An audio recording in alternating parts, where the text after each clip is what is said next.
Ladies and gentlemen, welcome back to my channel. Picture this, you've just come home after a long day, shoulders heavy with the silent hope that she will see everything you've done for her, how you rearranged your schedule when she was anxious, how you swallowed your own frustration when she criticized your driving, how you gave her the last word because you thought peace was worth more than pride. You drop your keys, exhale, and wait for the warmth that never quite arrives. Instead, her eyes skim past you toward her phone, and something inside you feels smaller, not larger, for all the giving. Somewhere a quiet voice whispers that real men provide safety, certainty, and endless emotional availability. Yet the more you provide, the more she seems to drift. You wonder if the math is wrong, if love is meant to be a ledger that never balances. I'm here tonight to look you straight in the eye and say gently but firmly that the ledger is not the problem, the currency is. There are three offerings, three seemingly noble gifts that, when offered too quickly, too completely, tell her you are not a man rooted in his own center, but a boy auditioning for a role that was never advertised. Tonight we will walk through the soft underbelly of masculine pride and feminine perception. We will ask why the promise of total reassurance can feel like a chokehold, why the surrender of boundaries can smell like fear, and why the desperate wish to be seen as nice can blind her to every other color in your palette. By the end of our time together, you will not leave cynical. You will leave clear about the difference between generosity and capitulation, between presence and performance. So lean in, loosen the grip on that need to be understood for just a moment. And let's begin where most men never dare to look, inside the quiet contract they never meant to sign. You know that moment, somewhere between the second sip of wine and the third episode of the show you're only half watching, when she turns to you and says, "I just need to know I can count on you, no matter what." Something in your chest both swells and tightens at the same time. You want to be that harbor, that lighthouse, that solid ground beneath her feet. And so you answer, almost reflexively, "Of course, always, anything." And you mean it. God, you mean it so deeply that you feel the vow land inside your body like a second heart. But let's linger here quietly, because this is where the first gift begins to take shape, the promise of total, unshakable reassurance. On the surface it looks like love, right? It looks like the very thing every woman says she craves, safety. Yet beneath the surface, a subtle current begins to pull. When you promise always to be available, always to soothe, always to choose her equilibrium over your own, you are also, listen carefully, removing the tension that makes desire possible. Because desire, contrary to every fairy tale we swallowed as children, does not thrive on certainty. It thrives on mystery, on the delicate risk that the other just might not be there tomorrow. Reassurance, offered as an unlimited resource, collapses that distance. You become the chair she can lean on without looking, and nobody eroticizes furniture. I once sat with a couple in Antwerp, he a soft-spoken engineer, she a choreographer whose laughter could fill a cathedral. He told me, "Wound, I've never raised my voice, never spent a weekend with my friends unless she approved, never even watched a movie without asking what she's in the mood for. Why does she say she feels nothing when she looks at me?" I turned to her, and she searched the ceiling for words before she said, "I know he'll always be there.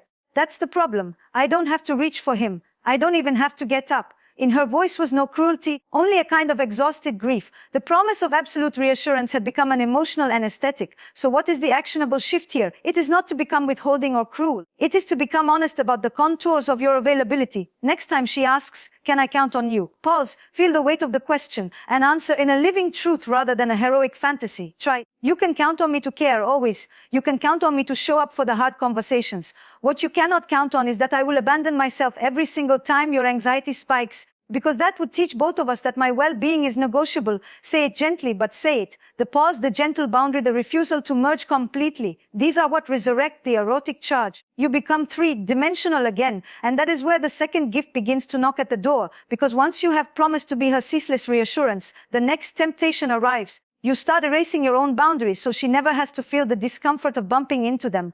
You begin to say yes when you mean no, to swallow irritation until it hardens into resentment, to smile when you are quietly dying inside. You believe you are being kind. What she feels is the slow leak of your masculine presence. Let me tell you about Marcus, a client in Chicago who discovered this the hard way. Early in his relationship, he began adjusting his life in tiny, almost invisible increments. He preferred jazz. She loved indie rock, so Spotify slowly filled with playlists he never chose. He needed 9 hours of sleep. She thrived on 6, so he trained himself to function on lats and resentment. He told himself these were small prices for harmony, but harmony purchased at the expense of self erodes into a peculiar silence. One night, standing in the dairy aisle of the grocery store, she asked whether he wanted brie or gouda for the dinner party, and he heard himself answer, "Whatever you prefer," while inside a voice screamed, "I want the damn goat cheese I pointed out first." That was the moment the chariot cracked.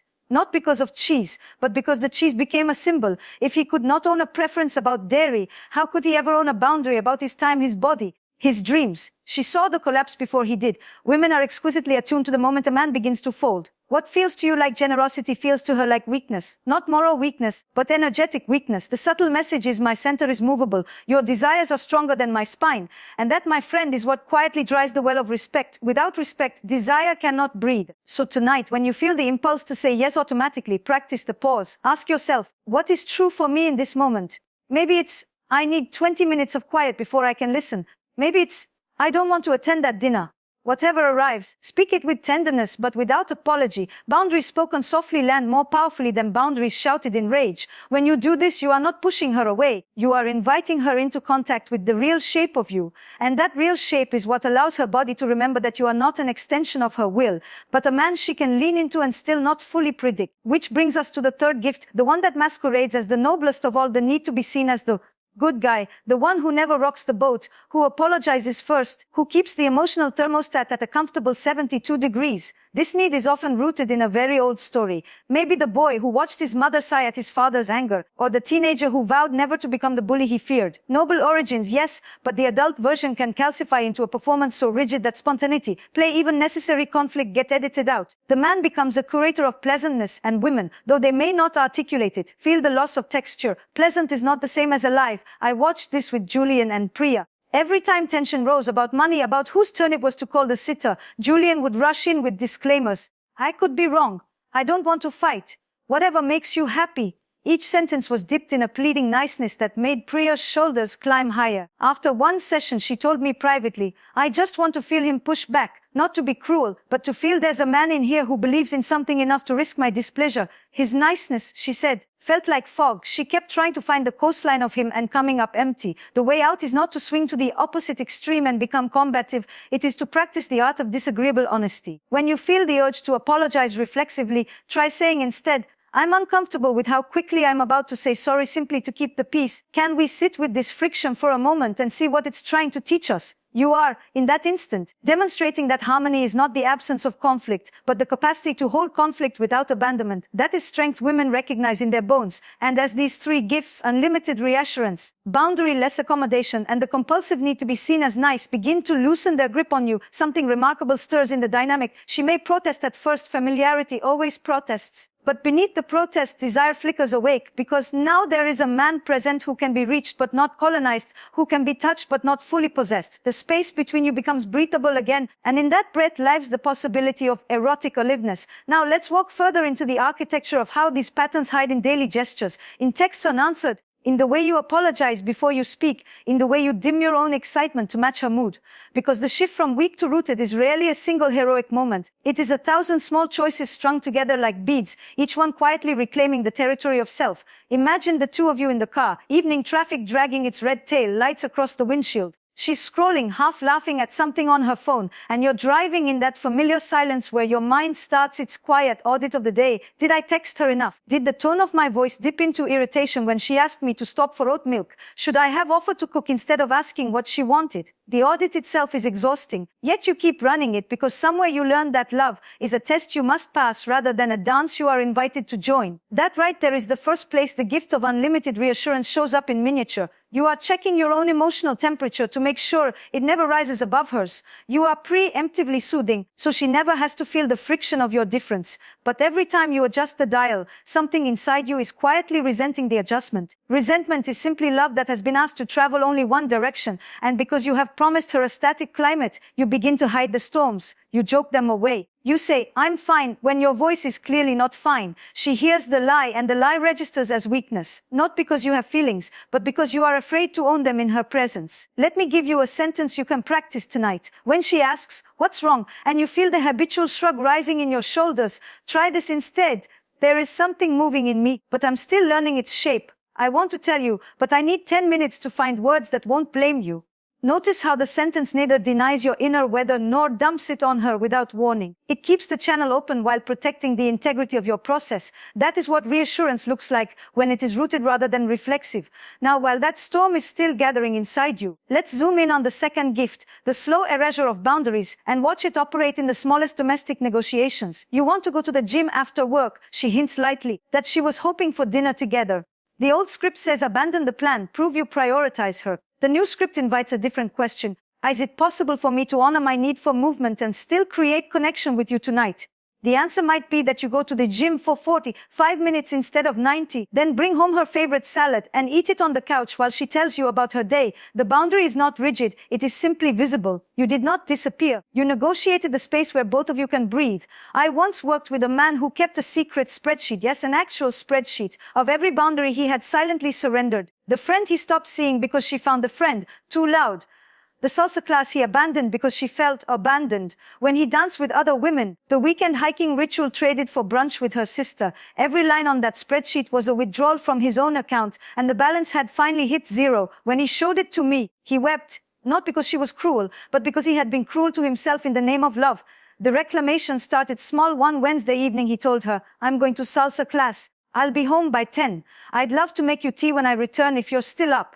She pouted, accused him of selfishness, but he held the line with softness. 2 weeks later, she surprised him at the studio, swaying awkwardly in borrowed shoes, and afterwards she whispered, "I've missed this version of you." The boundary had not pushed her away. It had invited her toward the part of him that was alive. Which brings us to the third gift, the compulsion to be the nice guy, and how it leaks into the erotic membrane between you. Eroticism, as I have said before, is the interplay of the familiar and the mysterious. Nice tries to flatten all mystery into predictability. Nice says, "I will never challenge you, never startle you, never disagree." Over time, that becomes a form of emotional white noise. Women stop listening not because they are heartless, but because there is no longer anything to lean into. The antidote is not cruelty, it is spontaneity rooted in self-trust. Try this experiment. The next time you're out at dinner and the waiter places the bill on the table and you feel the familiar tug to grab it before she even sees the leather folder.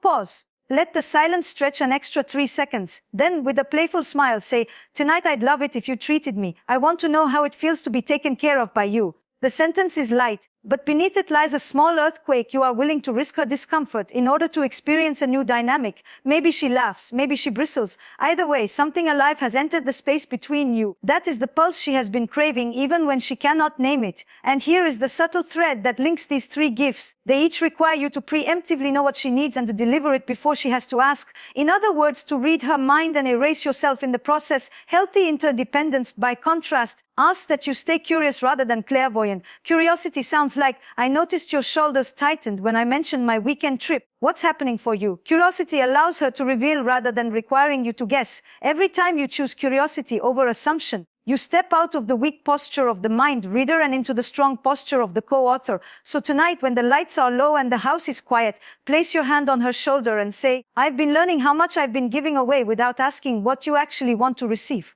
Let that sentence hang in the air like incense.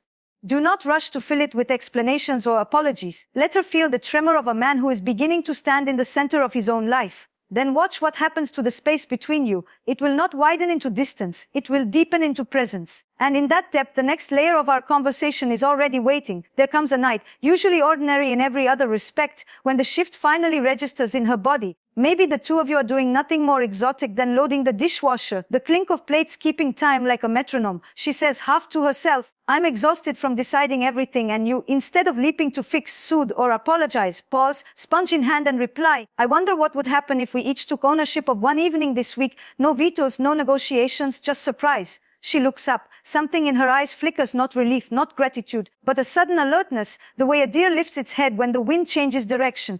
That is the moment she senses the ground beneath her is no longer tilted entirely by her will. It is the moment masculine presence returns to the room. Notice how small the gesture is. One sentence, one invitation to relinquish control, and yet how seismic. The difference between a weak man and a rooted man is rarely the grand heroic act. It is the willingness to let the plot twist. When you stop choreographing every beat of harmony, you allow real contact to occur. Real contact always carries the risk of disharmony, and disharmony is the doorway to renewed desire. But let's be honest, the first time you practice this, fear will grip your throat. You will imagine her anger, her disappointment, the possibility that she will say, "Fine, if you don't care enough to plan it with me, forget it." The fear is ancient. It is the boy inside who once believed that keeping mother happy kept the world safe. Tonight, instead of obeying that boy, you place a steady hand on his shoulder and say, "Thank you for protecting me, but I'm a man now. I can tolerate her upset without abandoning her or myself." Then you speak the sentence anyway. You let the silence that follows be part of the conversation. Silence is not the enemy. Silence is the canvas on which she can feel her own response rather than your attempt to manage it. While the silence lingers, let us zoom out and look at the architecture of respect. Respect is built in the moments when you reveal that you will not crumble under the weight of her disappointment. Disappointment itself is not the problem. The problem is when she senses that your fear of her disappointment is stronger than your commitment to truth. When she sees that you can withstand the wave without either flooding or damming it, she experiences a rare exhilaration. Here is a man whose center of gravity is inside his own ribcage. That exhilaration is indistinguishable from attraction. So how do you practice withstanding the wave? Begin with micro disappointments. The next time she texts you at work with, "Can you pick up dry cleaning? I totally forgot," and you already have a meeting ending 5 minutes before the shop closes, try, "I'd love to help, and I can't make it before they shut. Can we look at tomorrow together?" You are not refusing care. You are refusing self-erasure. If she responds with irritation, breathe through the discomfort. Do not send 3 follow-up texts to smooth everything. Your stillness teaches her that irritation does not make you vanish. Over time, she learns that her emotions can be large without being lethal, and that safety is not the same as control. There is a second layer to this practice: owning the aftermath without apology. Let's say you did plan that surprise evening, tickets to a spoken word night she once mentioned in passing, and she arrives tired, irritable, complaining that she's not in the mood for poetry. The old script would be to offer refunds, to blame yourself, to promise you'll do better next time. Instead, you lean into the tension with curiosity. "I hear you're exhausted. I still want to share this with you, but I'm open to hearing what would serve you right now." You are neither defensive nor self-flagellating. You are simply present, curious, and unafraid of imperfection. That combination is catnip to the adult feminine. It signals that you can lead without dictating, follow without disappearing. As the evening unfolds, you may feel the urge to check in every 10 minutes. Are you having an okay time? Is this all right? Resist. The constant temperature taking is another form of reassurance seeking in disguise. Instead, enjoy the poem, the room, the cadence of voices. Your enjoyment becomes a contagion. She finds herself relaxing into the rhythm of your unanxious presence. The night no longer hinges on her approval. It hinges on shared experience. That is how desire rekindles, not through perfection, but through participation. Now let's turn to the final corridor, where these patterns hide your body. The body keeps the score of every boundary you abandon, every apology you offer for taking up space. Notice how your shoulders round slightly when she enters a room, how your voice lifts at the end of sentences, as though you are asking permission to exist. Tonight, stand in front of the mirror after a shower and practice one simple posture shift: feet hip width apart, shoulders back, breath low in the belly. Look yourself in the eye and say, "I have a right to take up this much room." Say it again until the words feel boring, until they lose their charge. Then carry that posture into the kitchen, into the bedroom, into the car.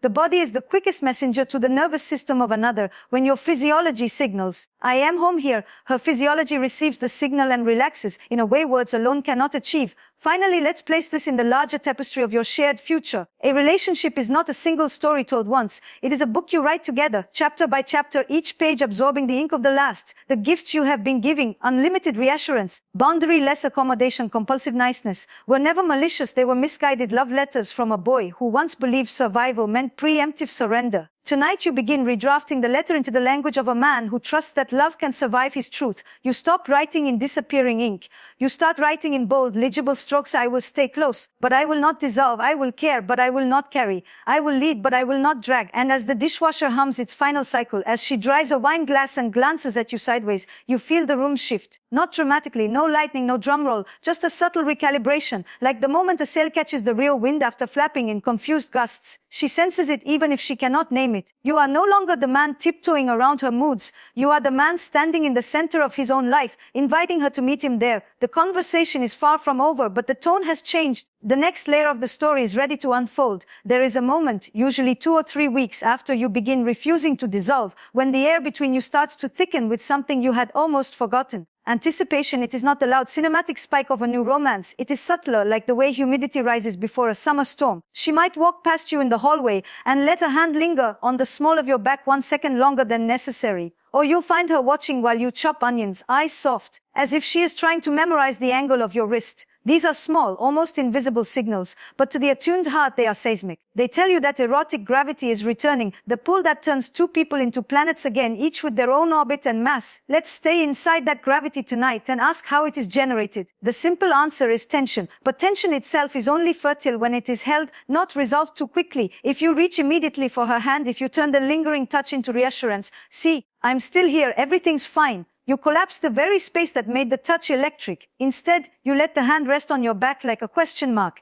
You keep chopping. You let the tension breathe. In that gap between stimulus and response, desire has room to stretch its legs. I remember a man in Lisbon who told me that after months of practicing boundaries, his wife suddenly looked up from her book one evening and said, "I don't know what you're doing differently, but I keep having dreams about you."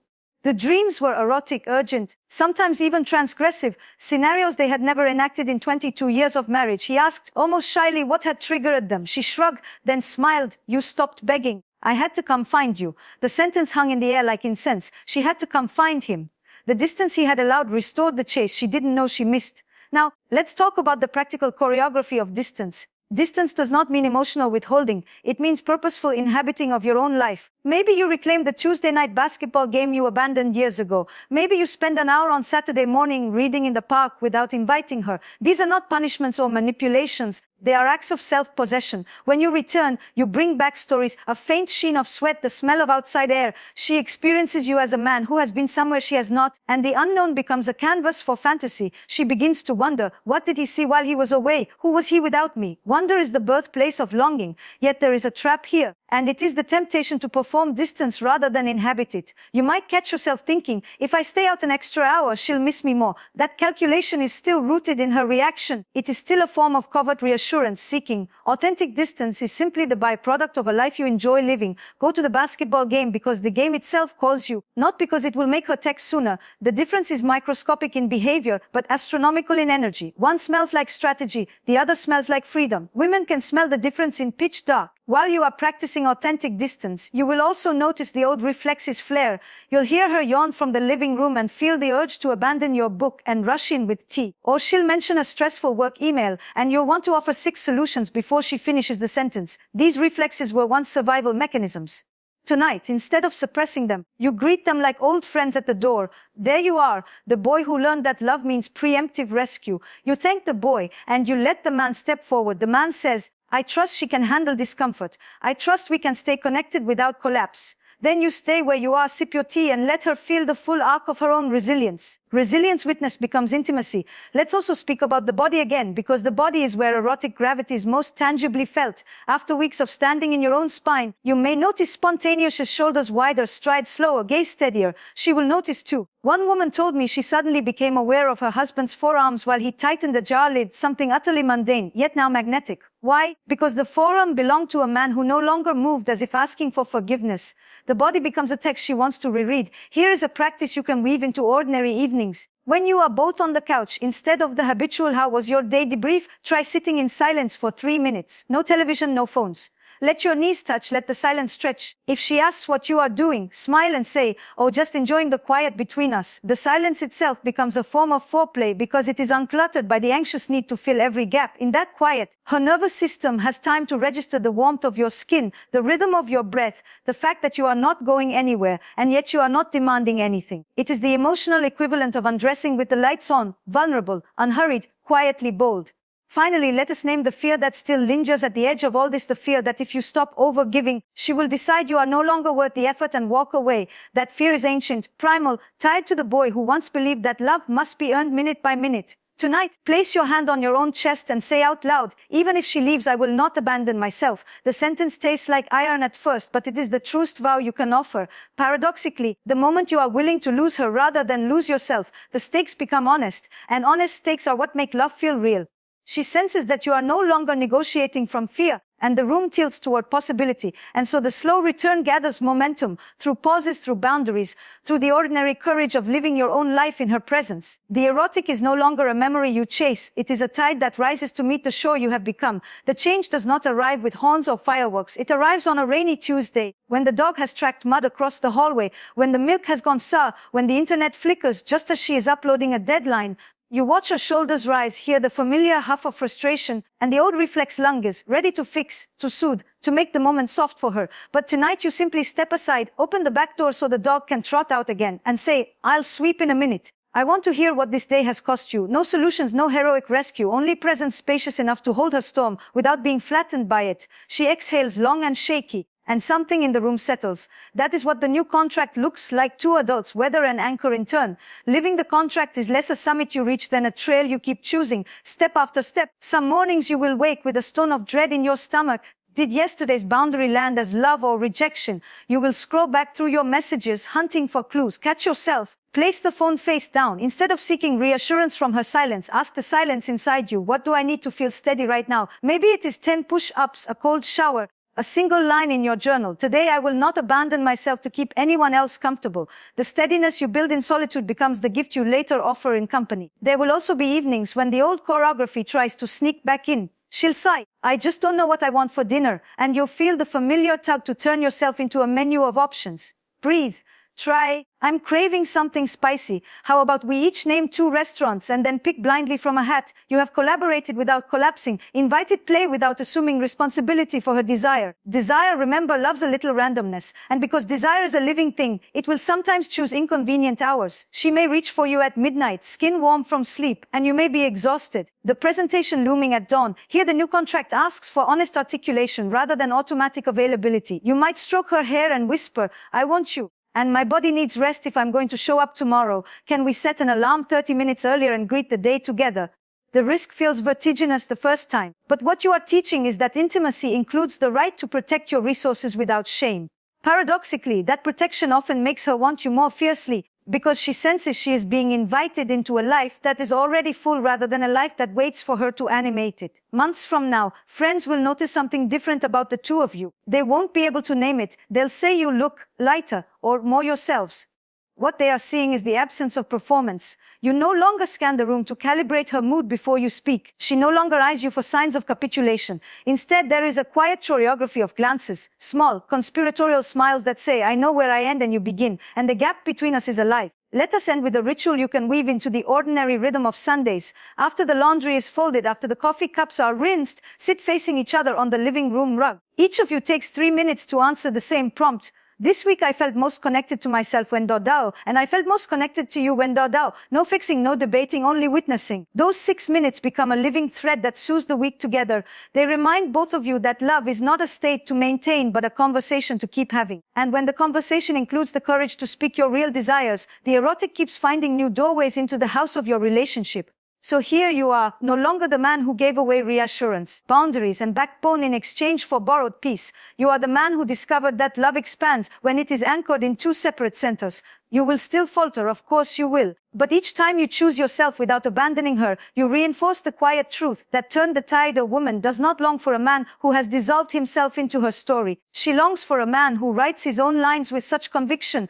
that she can't help leaning closer to read them. And in that leaning, in the space where your breath meets hers, something tender and unkillable continues to grow, an intimacy sturdy enough to hold disappointment, wide enough to make room for surprise, and honest enough to feel like freedom every single day.